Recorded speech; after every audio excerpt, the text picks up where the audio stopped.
व्रत कथा का पाठ करना वाजपेयी यज्ञ के समान फल प्रदान करता है। इंदिरा एकादशी का व्रत विशेष रूप से पितरों की आत्मा की शांति के लिए रखा जाता है। पौराणिक मान्यता है कि इस दिन विधि पूर्वक व्रत करने से, पितरों के निमित्त श्राद्ध और दान करने से पितरों को मोक्ष की प्राप्ति होती है और उन्हें मुक्ति मिल जाती है। इंदिरा एकादशी व्रत कथा का वर्णन महाभारत में स्वयं भगवान श्री कृष्ण ने किया था। आइए जानते हैं इंदिरा एकादशी की व्रत कथा। सतयुग में इंद्रसेन नाम के एक राजा माहिष्मती नामक क्षेत्र पर शासन किया करते थे। इंद्रसेन परम विष्णु भक्त और धर्मपरायण राजा थे और सुचारू रूप से अपना राजकाज कर रहे थे। एक बार देवर्षि नारद का उनकी राजसभा में आगमन हुआ। राजा ने देवर्षि नारद का स्वागत सत्कार किया और उनसे आने का कारण पूछा। नारद जी ने बताया कि कुछ समय पहले वो यमलोक गए थे और वहां पर उनकी मुलाकात राजा इंद्रसेन के पिता से हुई थी। नारद जी ने कहा, आपके पिता ने आपके लिए एक संदेश भेजा है। उन्होंने कहा है कि उनके जीवन काल में एकादशी का व्रत भंग हो जाने के कारण उन्हें अभी तक मुक्ति नहीं मिल पाई है और उन्हें यमलोक में ही रहना पड़ रहा है।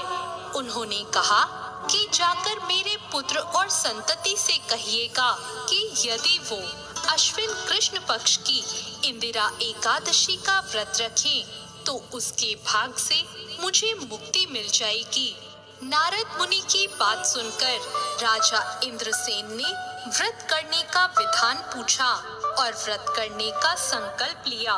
राजा ने पितृपक्ष की एकादशी तिथि पर विधि पूर्वक व्रत का पालन किया और अपने पितरों के निमित्त मौन रहकर ब्राह्मण भोज और गौदान किया। इस प्रकार राजा इंद्रसेन के व्रत और पूजन के भाग से उनके पिता को यमलोक से मुक्ति मिली और उन्हें वैकुंठ लोक की प्राप्ति हुई।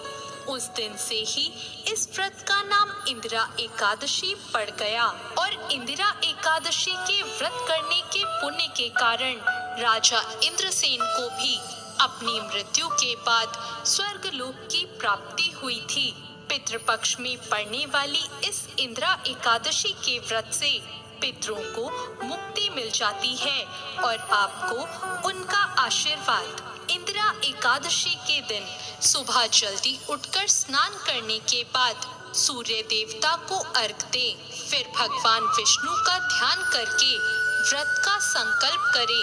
अपने पितरों को याद करते हुए भगवान विष्णु की तस्वीर पर गंगा जल, पुष्प, रोली और चावल का भोग लगाएं और यह ध्यान रखें कि भगवान के भोग में तुलसी की पत्ती को जरूर रखें।